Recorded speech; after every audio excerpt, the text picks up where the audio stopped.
Dear aspirants, police జాబే మీ లక్ష్యమా? కాకి చొక్క ధరించాలని ఎదురు చూస్తున్నారా? తెలంగాణ రాష్ట్ర ప్రభుత్వం 2025 ఏప్రిల్లో నోటిఫికేషన్ రిలీజ్ చేస్తామని, ఆగస్టులో ఎగ్జామ్ కండక్ట్ చేస్తామని ఒక క్యాలెండర్ రిలీజ్ చేయడం జరిగింది. గత నోటిఫికేషన్లో సివార్డి లాజిక్స్ ఎంత ప్రభంజనం సృష్టించిందో మీ అందరికీ తెలుసు. ఈసారి అంతకు మించి 365 డేస్ షెడ్యూల్తో 1000+ అవర్స్ ఆన్లైన్ కంటెంట్తో 1200+ టెస్ట్ సిరీస్తో ఒక పర్ఫెక్ట్ కోర్సును డిజైన్ చేయడం జరిగింది.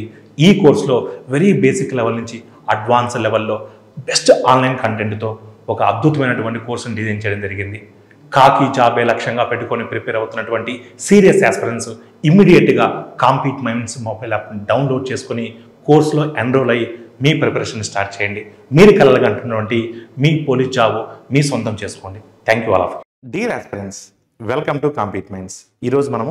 ఈరోజు జరిగినటువంటి Telangana SI prelims mock test number 3 mathematics explanation చూద్దాం. చూడండి, let the sum of the three numbers be 13,680 if the first number is 3/5 of the third number and the ratio between the second and third number is 4:7. The first number is what? మూడు సంఖ్యల మొత్తం 13,680. మొదటి సంఖ్య మూడో సంఖ్యలో 3/5 ఎంత అయితే రెండవ మరియు మూడో సంఖ్యల మధ్య నిష్పత్తి 4:7 అయితే మొదటి సంఖ్య ఎంత అని అడుగుతున్నాడు. అంటే ఒకసారి మీరు జాగ్రత్తగా గమనిస్తే ఇక్కడ మొదటి సంఖ్యకి మూడవ సంఖ్యకి నిష్పత్తి ఇచ్చాడు. ఏసీ ఎంత ఇచ్చానన్నా? మొదటి సంఖ్య 3 భాగాలు, మూడవ సంఖ్య 5 భాగాలు. అదేవిధంగా రెండవ సంఖ్యకి మూడవ సంఖ్యకి ఇచ్చాడు. రెండవ సంఖ్యకి మూడవ సంఖ్యకి నిష్పత్తి ఎంత ఇచ్చానన్నా? సో 4:7 ఇచ్చాడు. 4:7. సో రెండిట్లో సి కామన్గా ఉంది కాబట్టి ఈ రెండింటిని ఈక్వల్ చేయడం కోసం సిని మనం 35 అని రాసుకోవచ్చు. సిని మనం ఏం రాసుకోవచ్చు? 35. ఇంకా మనకి A:B కావాలి. మనకి ఏం కావాలన్నా? A:B కావాలి. సో A:B కావాలన్నప్పుడు వీటిని క్రాస్ మల్టిప్లై చేసుకుంటే సరిపోతుంది. సో 3 7s ఏంటన్నా? 21. A:21. 4 5s 20. B:20. ఇప్పుడు మనకు 3 నెంబర్స్ తెలుసు. వీటిని సమ్ చేసి మొత్తాన్ని మనం 13,680కి ఈక్వల్ చేయొచ్చు. లేదు, ఇక్కడ మనకు కావాల్సిన మొదటి సంఖ్య కావాలి. ఫస్ట్ నెంబర్ కావాలి. ఫస్ట్ నెంబర్ అనేది 21 కాబట్టి అది 3 మల్టిపుల్ అవ్వాలి, 7 మల్టిపుల్ అవ్వాలి. కానీ 3600 అనేది 3 మల్టిపులే కానీ 7 మల్టిపుల్ కాదు. సో ఇది కూడా 7 మల్టిపుల్ కాదు, ఇది కూడా 7 మల్టిపుల్ కాదు. కానీ 3780 అనేది 7 మల్టిపుల్ అవుతుంది యాజ్ వెల్ యాజ్ 3 మల్టిపుల్ అవుతుంది. అప్పుడు మీ ఆన్సర్ కాన్ఫిడెంట్గా ఏమని చెప్పొచ్చు? ఆప్షన్ 2 అని చెప్పొచ్చు. Option 2 is the right answer. The number of zeros occurring after the last significant product. చూడన్నా, సో సున్నాల సంఖ్య అడుగుతున్నాడు, నెంబర్ ఆఫ్ జీరోస్ అడుగుతున్నాడు. ఇప్పుడు నెంబర్ ఆఫ్ జీరోస్ కావాలి అంటే సో ఒక 2 ఉండాలి, ఒక 5 ఉండాలి. ఓకే, సో దీన్ని ప్రొడక్ట్ చేసినప్పుడు మాత్రమే మనకు 0 వస్తుంది. ఈ రెండు కూడా మనం రెండింటిని మెజర్ చేయక్కర్లేదు. ఏవి తక్కువ ఉంటే అవి లెక్కెడితే సరిపోతుంది. ఎందుకంటే రెండింటిని లెక్కెట్టుకున్న ప్రయోజనం లేదు. ఏవి తక్కువ ఉన్నాయో చూసుకొని అవి లెక్కెట్టుకుని సరిపోతాయి. జనరల్గా ఇవన్నింటిలో కూడా 2s ఎక్కువ ఉంటాయి. ఈ ఎక్స్ప్రెషన్లో 2s ఎక్కువ ఉంటాయి, మనం చూస్తూనే చెప్పొచ్చు కూడా. అంటే 5s తక్కువ ఉంటాయి కాబట్టి 5s ఎక్కడ ఉన్నాయో చూసుకుంటే సరిపోతుంది. అన్ని సున్నాలు వస్తాయి. సో 75లో 75ను మనం 25 × 3 రాయొచ్చు. 25ను 5² రాయొచ్చు కాబట్టి 5² 2 5s ఉంటాయి. అంటే 2. 60లో ఒక 5 ఉంటుంది, అంటే 12 × 5 రాస్తాం కాబట్టి 1. 48లో అసలు ఉండవు. 35లో ఒక 5 ఉంటుంది, 30లో ఒక 5 ఉంటుంది, 10లో ఒక 5 ఉంటుంది, 5లో ఒక 5 ఉంటుంది. సో మొత్తం ఎన్ని ఉన్నానా? 5 7. టోటల్ 7 5s ఉన్నాయి. అంటే 7 zeros వస్తాయని అర్థం. 7 2s అనేవి 7 కన్నా ఎక్కువ ఉంటాయి. ఎందుకంటే 10లో ఒక 2 ఉంటుంది, 18లో ఒక 2 ఉంటుంది, 24లో 3 2s ఉంటాయి, 30లో 1 2 ఉంటుంది, 48లో ఆల్మోస్ట్ మనకు 3 2s ఉంటాయి. 3 2s ఎట్లా? ఆల్మోస్ట్ 4 2s ఉంటాయి. అలా మనకు 60లో అదేవిధంగా 2 2s ఉంటాయి. అంటే number of 2s will be more. అందుకని 5s తక్కువ ఉన్నాయి కాబట్టి 5s లెక్కెట్టాము. సో నెంబర్ ఆఫ్ జీరోస్ ఎన్ని వస్తాయన్నా? 7 వస్తాయి. Next, a person gave 2/5 of his property to his elder son and 30% of the property to his younger son. He shared the rest of the property among 3 daughters in the ratio 3:5:2.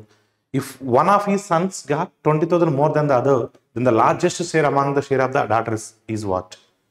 ఒక వ్యక్తి తన ఆస్తిలో 2/5 వంతు, మనందరికి కూడా తెలుసు 2/5 వంతు అంటే 40%. 40% పెద్ద కుమారుడికి ఇచ్చాడు, పెద్ద కొడుకి ఎల్డర్ సన్కి ఇచ్చాడు 40%. ఎల్డర్ సన్కి 40% ఇచ్చాడు, యంగర్ సన్కి 30% ఇచ్చాడు. యంగర్ సన్కి 30% ఇచ్చాడు. సో వీళ్ళిద్దరి మధ్య డిఫరెన్స్ ఎంతనా? 10%. సో ఆ 10% అంటేనే మనకు 20,000 ఇచ్చాడు. ఆ 10% అంటేనే 20,000 ఇచ్చాడు. అంటే 1% value will be 2,000. 1% value will be 2,000.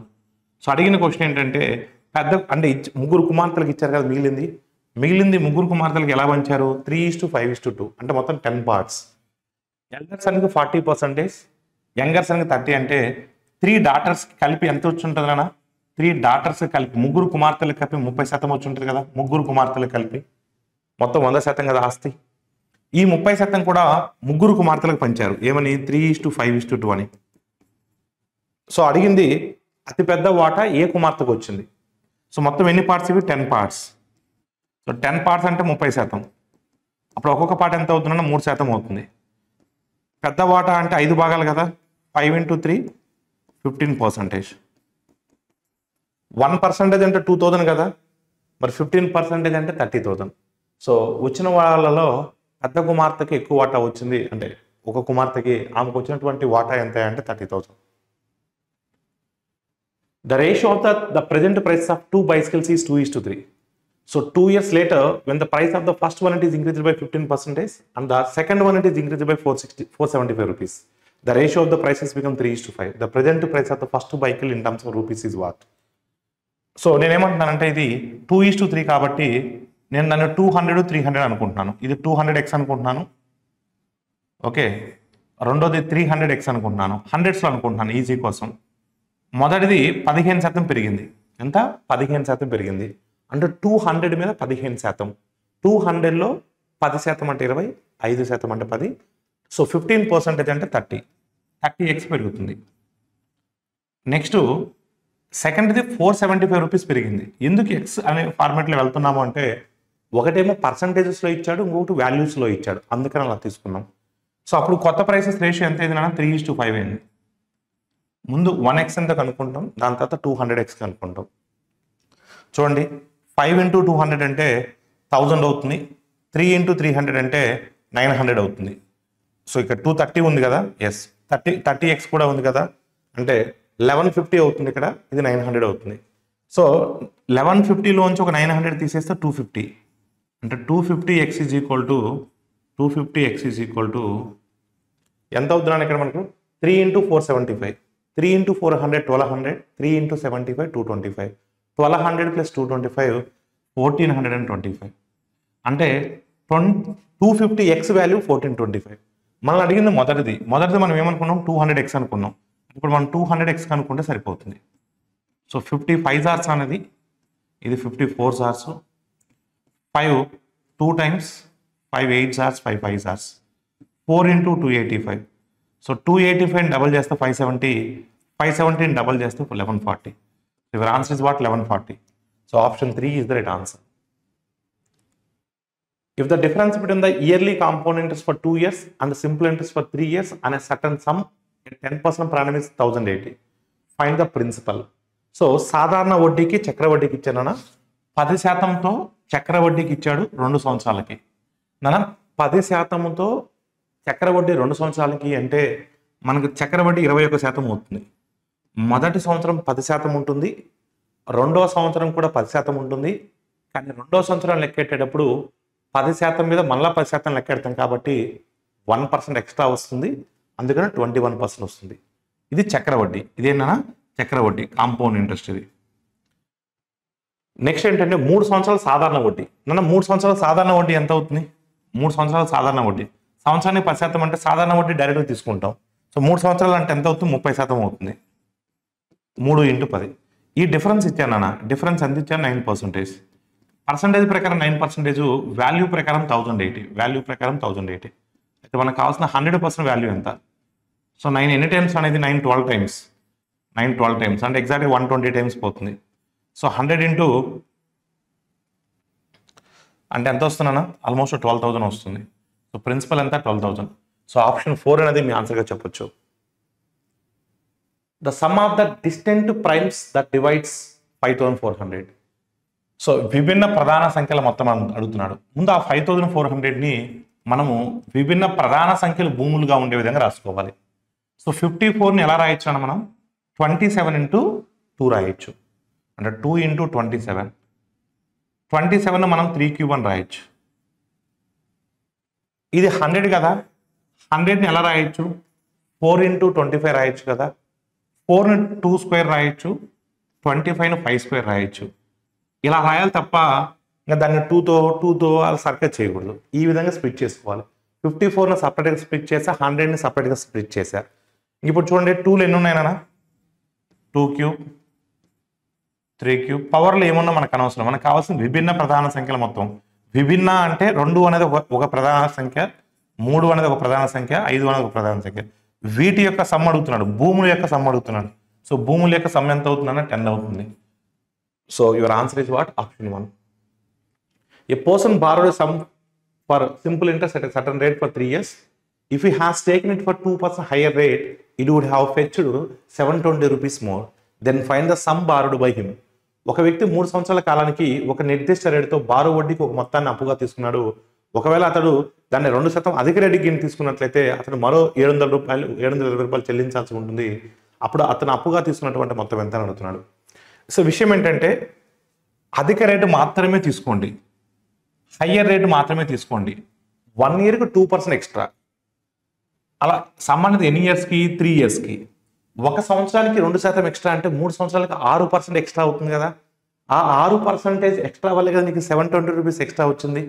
అంటే అసలులో 6% విలువ అంటే 720, అయితే 100% వాల్యూ ఎంత కనుక్కోవాలి. సో 6%. సార్ 6 ఎలా వచ్చిందంటే 1 ఇయర్కి 2% ఎక్స్ట్రా, సంబంధిత 3 ఇయర్స్ కాబట్టి 6% ఎక్స్ట్రా. అంటే ప్రిన్సిపల్లో 6% వాల్యూ. సో ప్రిన్సిపల్లో 6% వాల్యూ దేనికి సమానం ఉన్నాయా అంటే 720 రూపీస్కి ఈక్వల్. అయితే మనకు కావాల్సిన 100% వాల్యూ ఎంత కనుక్కోవాలి? 6 ఎన్ని టైమ్స్ పోతున్నాను? 12 టైమ్స్ పోతుంది, 120 టైమ్స్ పోతుంది. సో 100 × 120 అంటే 12,000. So your answer is what? Option 1. Option 1 will be the right answer. The average weight of ABC is 84 kg. If D joins the group, their average weight becomes 80 kg. If another man E who weighs 3 kg more than D replaces A, then the average weight of BCD becomes 79 kg. The weight of A is what? జాగ్రత్త చూడండి. ABC యొక్క సగటు బరువు ఇచ్చాడు. ABC సగటు బరువు 84 అంటే some ఎంత అవుతుందన్నా? 84 × 3 అవుతుంది. సో 84 3 సార్స్ ఎంత అవుతుంది? 252 అవుతుంది. 83 సార్స్ 240, 3 4 సార్స్ 12, 12 + 240 252. సో డి కింద జాయిన్ అయినట్లయితే అప్పుడు ఎంతమంది అవుతారు? A + B + C + D 4 members అవుతారు. అప్పుడు సగటు బరువు 80. సో 80 × 4 అంటే 320. అప్పుడు మనం ఏబిసిని సబ్ట్రాక్ట్ చేసినట్లయితే డి వాల్యూ ఎంత అవుతుందన్నా? సో 320లోంచి ఒక 252 తీసేస్తే 68 వస్తుంది. D value 68. ఇప్పుడు డి కంటే 3 కేజీలు ఎక్కువ బరువు ఉన్న ఈ, డి కన్నా 3 కేజీలు ఎక్కువ బరువు ఉన్న ఈ అంటే ఈ ఎంత ఉంటుందన్నా? 71 ఉంటుంది. బిసిడి సగటు బరువు బిసిడి చూడన్నా, బిసిడిఈ సగటు బరువు 79 × 4 అంటే ఎంత వస్తుందన్నా? 316 వస్తుంది. ఇప్పుడు మనకు కావాల్సిన ఏ యొక్క బరువు ఎంత? నేనేమంటానంటే ఈ రెండింటిని మెరుగిన అంటే సాల్వ్ చేసినట్లయితే ఈ రెండింటిని కింద బీకి బీకి, సికి సికి, డికి డి క్యాన్సిల్ అయిపోతుంది. ఈ రెండింటిని సాల్వ్ చేస్తే బీకి బీకి, సికి సికి, డికి డికి 320 ఎక్కువ కాబట్టి 320లోంచి 316 తీసేయాలి. అంటే ఏలో నుంచి ఈని తీసేయాలి. ఏలో నుంచి ఈని తీసేయడం అంటే A - E. A - E is equal 320 - 316 అంటే 4 వస్తుంది. మనకి ఈ వాల్యూ తెలుసు 71 అని. ఆ 71 అవతలకు పోతే ఏమవుతుంది? 75 అవుతుంది. So your answer is what? Option 3. So option 3 అనేది మీ ఆన్సర్గా చెప్పొచ్చు. The number of times the number key buttons of a typewriter have to pressed in order to type the first 300 natural numbers. మొదటి 300 సహ సంఖ్యలు టైప్ చేయడానికి type writer యొక్క number key బటన్లు ఎన్నిసార్లు నొక్కాలి? So చూడండి 1 నుంచి 9 వరకు నొక్కడానికి ఒకసారి నొక్కితే సరిపోతుంది.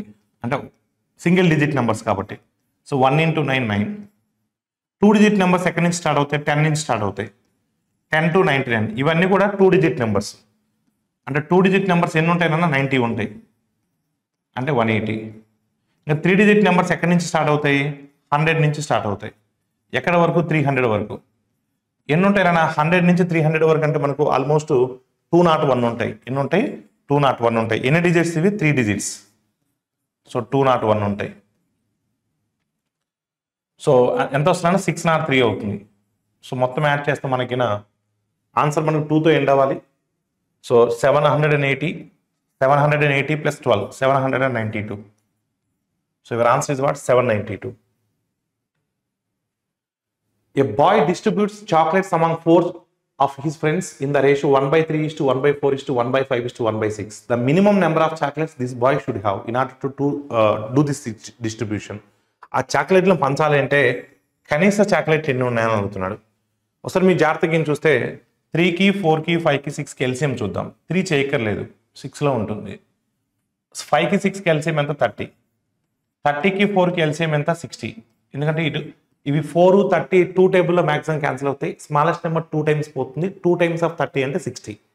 అంటే ఎల్సిఎం 60. ఎల్సిఎం 60 అంటే మొత్తం 60 చాక్లెట్స్ అవసరం. అలా అని చెప్పి మీ ఆన్సర్ 60 అని పెట్టకూడదు. కనీస చాక్లెట్లు ఎన్ని అంటున్నాడు? సరే 60. ఆ 60లో 1/3 అంటే ఎన్ని వస్తాయన్న మొదటోడికి? ప్రతిదాన్ని 60తో మల్టిప్లై చేయండి. ప్రతిదాన్ని 60తో మల్టిప్లై చేయండి. 1/3 ఆఫ్ 60 అంటే 20. మొదటి వాడికి 20. 1/4 ఆఫ్ 60 అంటే 15. 1/5 ఆఫ్ 60 అంటే 12. 1/6 అంటే 10. అంటే వాళ్ళకి పంచడానికి మినిమం ఎన్ని చాక్లెట్లు అవసరం? 35, 45, 57. 57 ఉంటే సరిపోతుంది. 60 ఎల్సిఎం వచ్చింది చెప్పేసి 60 అని చెప్పి టిక్ కొట్టకూడదు. Next, A person borrowed some money for simple interest. So the interest paid it is 4/9 of the principal if the magnitudes of interest and rate and the time period are equal. So ఇక్కడ వడ్డీ rate కాలము 2 సమానం అంటున్నాడు. ఇది చాలా important. ఇప్పుడు జనరల్గా వడ్డీ అంటే ఏం తీసుకుంటాం మనం? R/T తీసుకుంటాం. R/T అనేది 4/9 ఆఫ్ ద ప్రిన్సిపల్. అసలులో 4/9 అంటున్నాడు. అసలు అంటే 100 తీసుకుంటాం మనం. సో ఇక్కడ అడిగింది వడ్డీ రేట్ కాబట్టి ఈ T ప్లస్లో Rని సబ్స్టిట్యూట్ చేయొచ్చు కదా. అప్పుడు R² ఏమవుతుంది? 400/9 అవుతుంది. R ఎంత అవుతుంది? 400 బయటకు వస్తే 20 అవుతుంది. 9 బయటకు వస్తే 3 అవుతుంది. సో 20/3 మనం 62/3 రాయొచ్చు కదా. Yes, your answer is what? 62/3. Next, the number among the following that divides. ఇది 7 to the power of నాన్న question. 7 to the power of 12 minus 2 to the power of 24. So ఒకసారి మీరు జాగ్రత్తగా గమనించినట్లయితే ఈ రెండింటి మనము పవర్స్ ఈక్వల్ ఉండే విధంగా రాసుకుందాం. ఇలా రాయొచ్చా దీన్ని? 7 to the power of 4 whole cube minus, so 2 to the power of ఏమని రాయొచ్చు? 2 to the power of 8 అని రాయొచ్చా? Yes, 2 to the power of 8. So powers equal కాబట్టి 7 to the power of 4 అంటే ఏమని రాయొచ్చు అన్న? 49 స్క్వేర్. 49 స్క్వేర్ అంటే 2401. 2 క్యూబ్ అంటే 256. సో సబ్ట్రాక్ట్ చేస్తే ఏమొస్తుంది? 2400లోంచి 256ని సబ్ట్రాక్ట్ చేస్తే so 2155.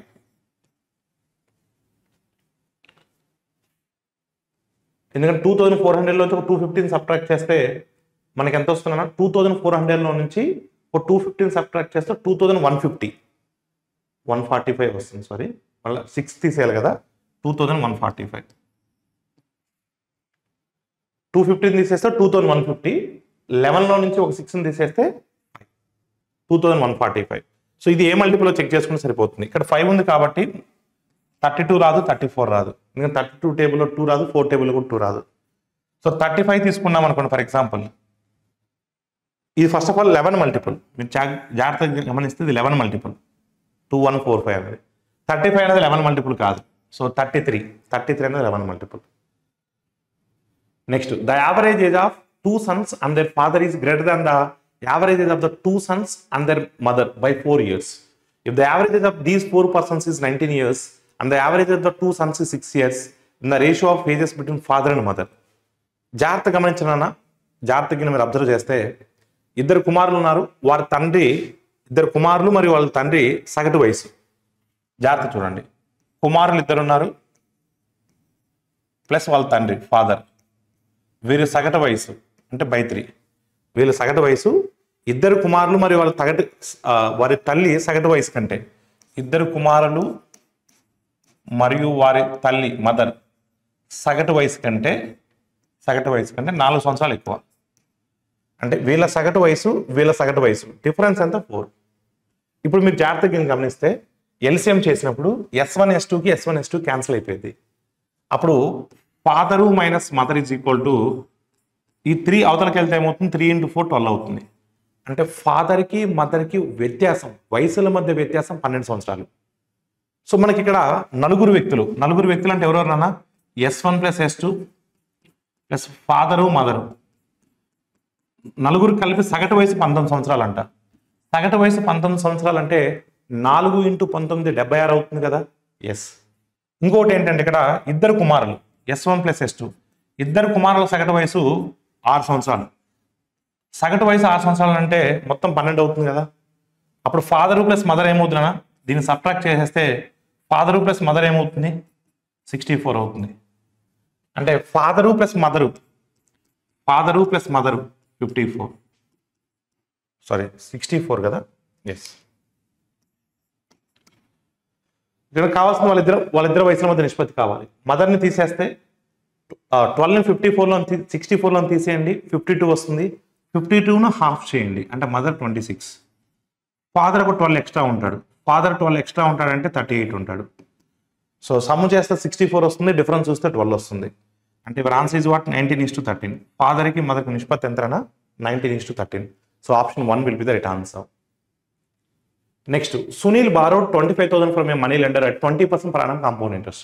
At the end of each year, he repaid 5,000 rupees. The amount he still owes to the lender after paying 3 such installment. 3 సార్లు 5,000 చెల్లించినప్పటికీ కూడా ఇంకా ఎంత బాకీ ఉన్నాడు, ఇంకా ఎంత అప్పు ఉన్నాడు అని అడుగుతున్నాడు క్వశ్చన్. సో ఇప్పుడు చూడండి అన్న, జాగ్రత్త చూడండి. 25,000 రూపీస్ అప్పు తీసుకున్నాం, కాంపౌండ్ ఇంట్రెస్ట్ తీసుకున్నాం. రేట్ ఆఫ్ ఇంట్రెస్ట్ ఎంత 20%. సో ఎంత వస్తుందన్న ఇంట్రెస్ట్ ఎంత వస్తుంది 5,000 వస్తుంది. 10% అంటే 2,500, 20% అంటే 5,000. నువ్వు చెల్లించింది కూడా 5,000. అంటే చేయక్కర్లేదు, సింపుల్గా చేయక్కర్లేదు. అంటే నువ్వు కట్టేది కేవలం వడ్డీకి సరిపోతుంది. అంటే ఇంక ప్రిన్సిపల్ 25,000 అలానే ఉండిపోతుంది. మళ్ళీ చేయక్కర్లేదు కూడా, మళ్ళీ 25,000 అలానే ఉండిపోతుంది. మళ్ళీ 20% క్యాలిక్యులేట్ చేస్తావు, మళ్ళీ ఇంట్రెస్ట్ 5,000 వస్తుంది. నువ్వు కట్టేది 5,000 కడుతున్నావు అంటే నువ్వు కట్టేది ఎగ్జాక్ట్గా ప్రిన్సిపల్ ఇంట్రెస్ట్ సరిపోతుంది. ప్రిన్సిపల్ అలానే ఉండిపోతుంది. ఇంకెన్ని ఇన్స్టాల్మెంట్ గట్టినే ఉంటుంది. మళ్ళీ 5,000 ఇంట్రెస్ట్ వస్తుంది, నువ్వు కట్టేది ఇంట్రెస్ట్కి సరిపోతుంది. సో చివరికి 25,000 అలానే ఉండిపోతుంది. అంటే అప్పు మాత్రం అలానే ఉంది, అని నువ్వు కట్టేటువంటి ఇన్స్టాల్మెంట్ మనీ అనేది వడ్డీకి సరిపోతుంది. A trader bought 2 cycles for a sum of 7,800. He sold the first one at 4% profit and the second one at 9% loss. Later he found that each cycle is sold for the same. So sold for the same అంటే అమ్మకపు వెలలు సమానం, selling prices are equal. So ఒకే ధరకే విక్రయించాడని కనుక్కున్నాడు. Selling prices equal, అది important. SP1 is equal to SP2. అమ్మకపు వెల 1 ఈజ్ ఈక్వల్ టు అమ్మకపు వెల 2. మొదటి దాన్ని 4% లాభంతో అమ్మాడు. 4% లాభం అంటే మనం ఎలా రాసుకుంటాం, 104% రాసుకుంటాం. 104% ఆఫ్ CP1. నష్టం ఉంటేనేమో తీసేస్తాం, లాభం వస్తేమో కలిపి రాసుకుంటాం. 100 అనేది బేస్ ప్రైస్. రెండో 9% నష్టం. అంటే 9% నష్టం అంటే ఎలా రాసుకుంటాం, 91% ఆఫ్ CP2. సో ఈ రెండు 13 టేబుల్ క్యాన్సిల్ అవుతాయి. 13 7s are 13 8s are. Sir మీకు 13 టేబుల్లో పోతాయని ఎలా తెలుస్తారు? 91కి 104కి difference 13. CP1/CP2 is equal to, so ratio ఎంత వస్తుందన్న మనకి ఇక్కడ 7/8 వస్తుంది. అంటే మొత్తం ఎన్ని పార్ట్స్ 15 పార్ట్స్. సో 15 పార్ట్స్ అంటే 7,800. 15 5s ఆర్స్, 15 2s ఆర్స్, 520 టైమ్స్ పోతుంది. అడిగింది సో అప్పుడు నష్టంతో విక్రయించింది. నష్టంతో విక్రయించింది సెకండ్ వన్ కదా, అంటే 8 parts. 8 × 520. 8 500 times 4,000. So 820 times 160. So 4,160. So option 3 అనేది మీ ఆన్సర్గా చెప్పొచ్చు.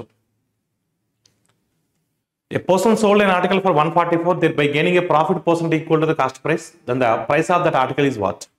ఒక వ్యక్తి ఒక వస్తువు 144 రూపాయలకు అమ్మాడు, తద్వారా కొన్న వేలకు సమానమైన లాభశాతం వచ్చింది. అప్పుడు వస్తువు యొక్క ధర కొన్న వేల ఎంత? ఎప్పుడైనా గుర్తుపెట్టుకోండి, లాభశాతము అనేది కొన్న వేలకి సమానమైందంట. మనం ప్రాఫిట్ అండ్ లాస్ చెప్పుకున్నప్పుడు ఈ రూల్ కూడా చెప్పుకున్నాం మనం. అంటే కాస్ట్ ప్రైస్ X ఉంటే లాభశాతం కూడా X% ఉంటుంది. వాల్యూ సమానం కాదు కానీ నెంబర్ ప్రకారం సమానం ఈ రెండు. అప్పుడు మీకు ఏం చెప్పాను నేను, SP ఈజ్ ఈక్వల్ టు ఏం చెప్పాను మీకు, X + X²/100 అని చెప్పాను. మీకు ఎక్స్ప్లెయిన్ చేశాను కూడా, రూల్స్లో ఉంటుంది మనకి ఇది. SP అంటే ఎంత ఇచ్చాడు, ఇక్కడ 144 ఇచ్చాడు. అంటే ఇక్కడ X ప్లేస్లో ఏం పెట్టుకుంటే, X అనేది కాస్ట్ ప్రైస్ కదా, ఏం పెట్టుకుంటే మనకి 144 వస్తుంది. 64 పెట్టుకుంటే డెసిమల్స్ వస్తాయి, ఎందుకంటే 64² అంటే డెసిమల్స్ వస్తాయి. డెసిమల్స్ రాకూడదు. 75 కూడా పెట్టకూడదు, ఎందుకంటే ప్లెయిన్ నెంబర్తో పెట్టాలి. 75 పెట్టినా 75² అంటే డెసిమల్సే వస్తాయి. అంటే 80 కానీ 90 కానీ పెట్టచ్చు. కానీ 19 స్క్వేర్ చేస్తే 9 స్క్వేర్ చేస్తే 81 వస్తుంది, అంటే 1 అనేది యూనిట్ డిజిట్ వస్తుంది. కానీ 8ను స్క్వేర్ చేస్తే 64, 4 అనేది యూనిట్ డిజిట్గా వస్తుంది. మనకి ఇక్కడ కావాల్సింది కూడా 4. అందుకని 80 తీసుకుంటే వచ్చేస్తుంది. మళ్ళీ చెక్ చేయాల్సిన అవసరం కూడా లేదు. 80 + 80² 100. సో 80² అంటే 6400. 100కి 100 క్యాన్సిల్ చేస్తే 64. 64 + 80 144. ఎగ్జాక్ట్గా సూటబుల్ అవుతుంది. ఏమి చేయకర్లా, దేని స్క్వేర్ చేస్తే 4 వస్తుంది అని చెక్ చేసుకుంటే చాలు. 4ను అసలు ప్లెయిన్ నెంబర్ ఉండాలి, ఈ 2 తీసేయచ్చు. 8 స్క్వేర్ చేస్తే 4 వస్తుంది, 9 కూడా తీసేయచ్చు. కరెక్ట్గా ఏమి రాయకుండా 4 సెకండ్లు ఆన్సర్ చెప్పొచ్చు. Chandu takes twice as much as time as Avinash and thrice as much as finish the piece of work. Together they can finish the work in a day. Chandu started the work and after 2 days he left. So the time needed in terms of hours adutunnana, days lo adagatledu, in terms of hours lo adutunadu, for Avinash and Satish to finish the remaining work together. Jagrata again meer chuste all of you. Chandu takes twice the time as Avinash and thrice the time as Satish. So Avinash కంటే రెట్టింపు సమయము, అవినాష్ కంటే రెట్టింపు సమయం, సతీష్ కంటే 3 రెట్ల సమయం తీసుకుంటాడు. అంటే ఇవి సమయాలు కాబట్టి వాళ్ళ యొక్క ఎఫిషియన్సీస్ డైరెక్ట్గా తీసుకోవచ్చు. చందు ఎఫిషియన్సీ 1 అని, అవినాష్ ఎఫిషియన్సీ 2 అని, సతీష్ ఎఫిషియన్సీ 3 అని. సామర్థ్యాలు డైరెక్ట్గా తీసుకోవచ్చు, ఎందుకంటే ఒకసారి మీరు జాగ్రత్తగా చూస్తే ఇద్దరు అవినాష్లో ఒక చందుకు సమానం. అందుకని చందు ఎఫిషియన్సీ 1 ఉంటుంది, అవినాష్ టైమ్స్ ఇదన్నీ కూడా సమయాలు. అంటే సిమిలర్గా ఇక్కడ మీరు అబ్జర్వ్ చేస్తే అవినాష్ 2 భాగాల సమయం తీసుకుంటే చందు 1 భాగమే సమయం తీసుకుంటాడు. అంటే అప్పుడు అవినాష్ యొక్క సామర్థ్యం కన్నా దీనికి ట్వైస్ ఉండాలి. చూడనా సింపుల్గా టైమ్స్ రేషియో మీరు కావాలంటే నార్మల్ మెథడ్ చేస్తే మీకు సేమ్ ఆన్సర్ వస్తుంది. చూడండి మీకు చెప్తాను. ఈ సర్కస్ అంతా చేస్తే ఎక్కువ టైం పడుతుంది. ఇది ముందు ఏ టర్మ్ కావాలంటే ఆ టర్మ్ని క్లోజ్ చేసుకోవాలి. ఇక్కడ 1 ఉంటుంది, ఏం లేదంటే ఇక్కడ 6 వస్తుంది. 2ని క్లోజ్ చేస్తే 3 వస్తుంది, 3ని క్లోజ్ చేస్తే 2 వస్తుంది. ఇది టైమ్స్ రేషియో. ఎఫిషియన్సీ రేషియో కావాలంటే ఇన్వర్స్ చేయాలి. మళ్ళీ దేన్ని కావాలంటే దాన్ని క్లోజ్ చేయాలి. 3 2s are 6, 6 2s are 12, 6 3s are 18, మళ్ళీ 1s are 2s are 3s are. మళ్ళీ ఎఫిషియన్సీ రేషియో 1:2:3 వచ్చిందా, సేమ్ వచ్చిందా? నేనేమంటా అంటే ఆ సర్కస్ చేయకూడదు. సో డైరెక్ట్గా వీటి కోఎఫిషియన్సే ఎఫిషియన్సీ రేషియో అవుతుంది. మీరు అలా చేసుకున్నా నో ప్రాబ్లం. అంటే ముగ్గురిది కలిస్తే ఎంత ఎఫిషియన్సీ అన్నా 1 2 3 6 ఎఫిషియన్సీ. ముగ్గురు కలిసి ఒక రోజులో చేయగలుగుతారంట. అంటే ముగ్గురు కలిసి ఒక రోజులో చేయగలుగుతున్నారంటే మొత్తం వర్క్ ఎంత 6. ముగ్గురు కలిసి ఒక రోజులో చేయగలుగుతున్నారంటే టోటల్ ఎఫిషియన్సీ ఎంత 6, టోటల్ వర్క్ ఎంత 6. ఇప్పుడు మీరు చూడండి, చందు ఆ పనిని ప్రారంభించాడు మరియు 2 రోజుల తర్వాత అతను వదిలిపెట్టి వెళ్ళిపోయాడు. చందు ఎన్ని రోజులు చేశాడు? 2 days చేశాడు. 2 days చేశాడంటే చందు ఎఫిషియన్సీ 1 కాబట్టి 2 days అంటే 2 యూనిట్స్ అయిపోతుంది. అంటే ఇంకెన్ని యూనిట్స్ ఉంటుంది? 4 యూనిట్స్ ఉంటుంది. సో ఈ 4 యూనిట్స్ ఎవరు చేశారు? అవినాష్, సతీష్ చేశారు. యంత్రాన్ని వీళ్ళ ఎఫిషియన్సీ ఎంత? 5. 4/5 ఆఫ్ ద డే. అంటే మన ఆన్సర్ 1 day కన్నా తక్కువ ఉంటుంది. 1 day కన్నా తక్కువ ఉంటుంది. 4/5 ఆఫ్ ద డే అంటే ఇన్ టర్మ్స్ ఆఫ్ అవర్స్లో వస్తుంది. ఇంటూ 60 చేస్తాం. ఎందుకు ఇంటూ 60 చేస్తాం చెప్పండి? సారీ, ఇంటూ 24 అవర్స్ కదా. 1 dayకి 24 అవర్స్ ఉంటాయి. ఇంటూ 24 చేస్తాం అంటే 96/5 వస్తుందనా? So 519 times 95, remainder will be 1, 19 1/5. So your answer is what? 4th option in terms of hours. Next, P sold an article to Q at a profit of 25%. Q sold it to R at 15% loss. R sold it to S for 20% profit. If S bought it for 204, so P's purchase amount is what? P Q అమ్ముతున్నాడు, Q R అమ్ముతున్నాడు, R S అమ్ముతున్నాడు. S చివరికి 204 pay చేస్తే P ఎంత కొనుగోలు చేశాడు అడుగుతున్నాడు. అసలు P ఎంత కొన్నాడో తెలుసా మీకు? తెలియదు. 100 రూపీస్ అనుకుంటున్నాను. So P Qకి అమ్మాడు. ఎంత పర్సెంట్ ప్రాఫిట్తో ఉన్నానా? 25% ప్రాఫిట్తో అమ్మాడు. సో 25% ప్రాఫిట్ అంటే 25 అవుతుంది. అప్పుడు Q 125కి కొన్నాడు. సో Q Rకి అమ్మాడు. సో Q Rకి 15% నష్టంతో అమ్మాడు. సో 15% నష్టం అంటే సో 125 మీద 15%. సో 125లో 10% అంటే 12.5, 5% 6.25. సో 18.75 అవుతుంది. అప్పుడు ఎంత అవుతుందని 18.75 తీసేస్తే సో మీరు జాగ్రత్తగా అబ్జర్వ్ చేస్తే 106.25 వస్తుంది. ఇది ఆర్ ఎస్కి 20% లాభంతో అమ్మాడు. 20%, 10% అంటే 10.625 వస్తుంది. 20% అంటే 10.625, 10.625. సో 10 2 అవుతుందన్న 625 1250 అవుతుంది. సో 1250 అంటే 21.25. సో ఈ 21.25 యాడ్ చేసినట్లయితే సో ఇక్కడ మనకి ఎంత వస్తుందన్న 127.5. ఇది అకార్డింగ్ టు అవర్ ప్రాబ్లం ఎంతనా 204. So according to our problem this is how much, how many times it goes, exactly that many times it goes. 2.5 టేబుల్లో కట్ చేద్దాం. 2.5 టేబుల్ ఇది 40 టైమ్స్ క్యాన్సిల్ అవుతుంది. సో 120లో 2.5 48 ఉంటాయి. ఇక్కడ 7.5లో 3 ఉంటాయి, అంటే టోటల్ 51, అంటే ఎగ్జాక్ట్గా 51 టైమ్స్ పోతుంది. 2.5 టేబుల్లో క్యాన్సిల్ చేశాను. సో 51 ఎన్ని టైమ్స్ అని ఎగ్జాక్ట్గా 4 టైమ్స్ పోతుంది. సో 4 టైమ్స్ ఆఫ్ 40 అంటే 160. So your answer will be 160. Option 1 will be the right answer. If a reduction of 3 rupees is given on the articles and sold it to 42 rupees, then the percentage of discount allowed is what? ఒక వస్తువు మీద 3 రూపాయలు తగ్గింపు ఇచ్చి దాన్ని 42 రూపాయలకు అమ్మారు. అప్పుడు అనుమతించబడిన తగ్గింపు శాతం డిస్కౌంట్ పర్సన్ అడుగుతున్నాడు. సో 3 రూపాయలు తగ్గించిన తర్వాత ఎంఆర్పి ఎంత ఉందో తెలియదు, మార్క్డ్ ప్రైస్ 3 రూపాయలు తగ్గించారు. 3 రూపాయలు తగ్గించిన తర్వాత 42 రూపాయలకు అమ్మారు. అంటే తగ్గించక ముందు ఎంత ఉండాలి? ఎంఆర్పి 45 రూపీస్ ఉండాలి, అంతే కదా. సో ఈ 3 రూపాయలు అనేది ఆ 45 రూపీస్ మీద కదా డిస్కౌంట్ ఇచ్చింది. అంటే 3/45 అంటే 1/15 కదా. సో 1/15 అంటే ఎంత వస్తుందన్న మనకు 62/3% వస్తుంది. So discount percentage 62/3. After allowing a discount of 20% on the marked price of an article, a shopkeeper makes a profit of 12%. What percentage its marked price above its cost price? 20% తగ్గింపు ఇచ్చిన తర్వాత కూడా దుకాణదారునికి 12% లాభం వస్తే అతను కొన్న వెల మీద కన్నా ఎంత ఎక్కువగా ముద్రించాలని అడుగుతున్నాడు. 20% తగ్గింపు అవ్వడం అంటే 80% అమ్మినట్టు కదా. మార్కెట్ ప్రైస్లో 80% అమ్మిండు. ఇది దేనికి సమానం అంటే ఇచ్చినప్పటికీ కూడా అతనికి 12% లాభం వచ్చింది. లాభాన్ని దేని మీద క్యాలిక్యులేట్ చేస్తాం? కొన్న వెల మీద క్యాలిక్యులేట్ చేస్తాం. అయితే ఇప్పుడు మనకు కావాల్సిన 100% ఆఫ్ ఎంఆర్పి వాల్యూ కనుక్కోవాలి. అప్పుడు అది కాస్ట్ ప్రైస్ కన్నా ఎంత ఎక్కువ ఉందో తెలుస్తుంది. సో 20 టేబుల్లో 24 సార్స్ 25 సార్స్, 4 టేబుల్లో 28 టైమ్స్ పోతుంది. సో 5 × 28 అంటే 140. సో 140% ఆఫ్ సిపి అంటే ఎంత అబోవ్ ముద్రించాలన్నా 40% ఎక్కువ ముద్రించాలి. So your answer is what? First option. First option will be the right answer. A train of length 180 meters moving with uniform speed crosses telephone pole in 18 seconds. Due to detachment of some coaches, its length is reduced to 150 meters. Now the time taken by this train moving with the same speed to cross the bridge of length 120 meters.